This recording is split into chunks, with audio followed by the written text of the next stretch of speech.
Hi, buddies. Jose Wire Ninjas. We build systems and circuits of integrity. We're also Dreamedia's preferred partner in New Jersey. Today we're at home base, Mountainside, New Jersey, and we're going to talk about IR kits. What is an IR kit? Why do I need one? And yeah. So let's start there. What is an IR kit and why would I need one? Why are we having this conversation? Why did I make this video? IR kits are important and vital to the audio video industry, and you'll find out why as I go through this information. So, what is an IR kit? Let's start there. An IR kit is this. This is what it looks like. You have a connecting block, a power cable to power the connecting block. You also have a receiver at one end that plugs into one end of it, and then you have emitters. Now, this is what it looks like, but let's see really what it is and what it does. So, IR repeater technology or IR kits let you see the show instead of the clutter. So what that means is this.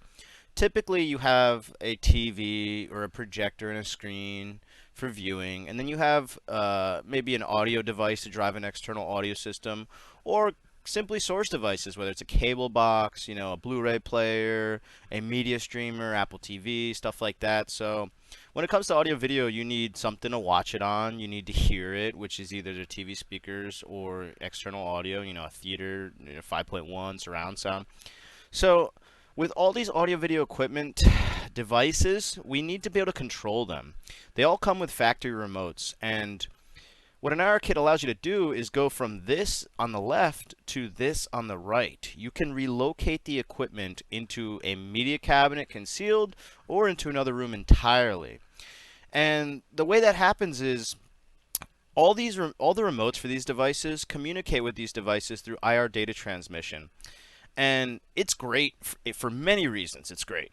It works. It's reliable. But the downside is you need line of sight. So the remote has to see the equipment. And what I mean is this. Let's take a look. So this is a typical Denon receiver. I don't even know which model. That's not the point. The point is, number 4. What is number 4? Number 4 is a remote control sensor or an IR receiver.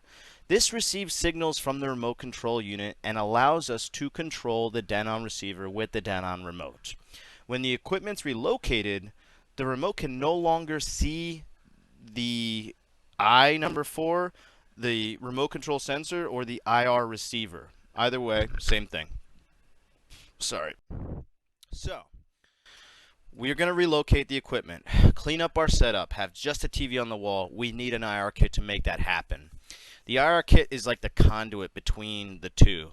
So let's look at the typical layout or the installation process. Now, we need an IR receiver, which comes with the IR kit. That has to be placed in or around the TV so that you can point at the receiver, the remote can send commands, the receiver will take the commands, spit them back to the connecting block, and then through the emitters, which you're going to attach to each piece of equipment, you can then communicate between the remote to the receiver, back to the block, and then subsequently control the equipment in another room.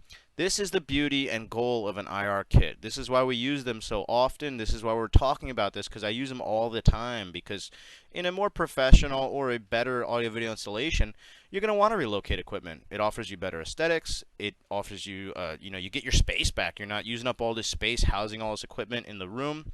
It looks nicer, feels nicer, but you still get all the functionality and control everything you want out of the factory remotes. So let's go back to our document and make sure we covered everything. Control devices located remotely or not within line of sight. That's the important thing. Now, devices in question. What are we going to be controlling? Audio video receivers, Blu-ray or DVD, CD players, projectors, TVs, soundbars, streaming boxes like Apple TV, Roku, and cable boxes. All these devices have IR receivers and use IR data transmission to be controlled by their factory remotes. So I wanted to bring up another example here. This is an example of where is the IR receiver located on my set-top box. It's located on the front panel behind a dark plastic cover. You can't always see the receiver. Sometimes they hide it with an aesthetically, nice looking cover. So these are examples of cable boxes. They all have a receiver on them. So the IR kit can be retained and used to control all these devices in another room. Now,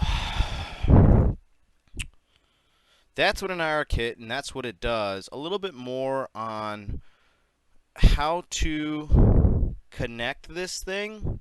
So, let's take a look at a typical IR emitter. So a receiver is going to have receivers and emitters. So the receiver, you would want to stick. They usually come with double-sided tape, and you're going to want to stick the emitter onto a TV panel or something on the front array, something that you could point at and with the remote and send the signal to the receiver. Now the emitters, and these are examples of emitters. Let me get one that doesn't have a little cloth. You're gonna see they look kind of reddish, translucent reddish. Anytime you see this, that's the color you're gonna notice sometimes on receivers, on equipment. But these you're gonna stick on the various pieces of equipment you're trying to control, just like so. So the emitter gets in, or the connecting block gets installed first. You might want a wall mounted, stud mounted, or rack mounted somewhere. You plug that into power. You take your receiver, you stick it somewhere, preferably on the lower portion of the panel. You plug it into the connecting block, and then you take your emitters, stick them to each piece of equipment. Remember, you have to locate each of the receivers on each equipment, and then plug those back into the connecting blocks. And the beauty of an IR kit is after that, you're done. The only issue you may have, which I do want to cover as well, is locating the receiver on pieces of equipment. So this is the only issue you're really going to encounter. Besides actually extending the IR circuits, which I'll do a separate video on that and show you guys how to terminate and extend IR circuits. Because hey, sometimes you can extend IR circuits up to 1,000 feet with a good kit. And how can you do that? I'll show you why. We'll do another separate video on that. I'll show you how to run the cable, terminate the cable, and build the IR circuits for extension. Today we're going to stick to simply IR kits, what their use is, how to use them, deploy them, and install them in a paper form. Showing you guys on paper. I think it's important to get some background information on exactly, how we do things, in your head before you actually deploy it in the field. So I did want to cover this too. For example, the only real issue you have besides, extending and building custom circuits throughout the home is if you do have trouble locating, receiving eye on a piece of equipment. I wanted to give you this piece of information. So, why can't I control my cable box with the IR kit? The only reason you can is because one, it's either not IR, it's RF based or Bluetooth or something like that, Like I think some of the older Fire Sticks are like Bluetooth, stuff like that. A PlayStation, Xbox, that's different protocols. That's not IR, so you're not going to be able to use this for certain devices. But for all the devices we covered, especially AV inclined devices like projectors, AV receivers, stuff like that, they all have not only an IR receiver, but also an IR plug in the back, which you can just plug directly into, which is cool too. Now, let's go over this step by step.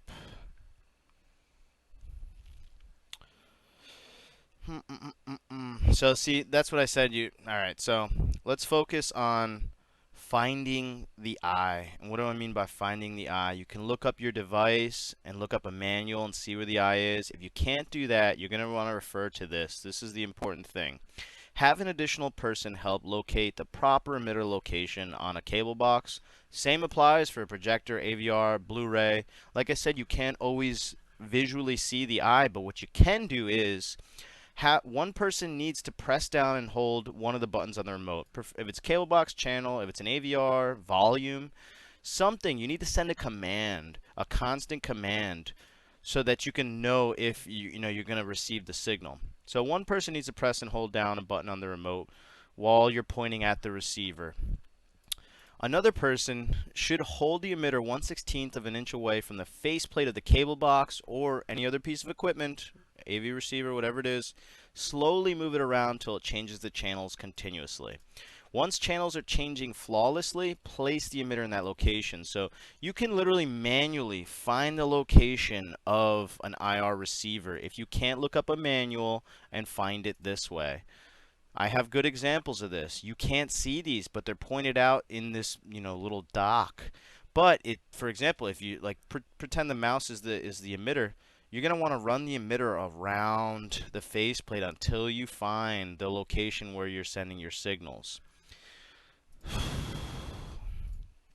So, I think that about generally covers what an IR kit is, why you would need one, what devices you'd be looking to interface or integrate it with, and why.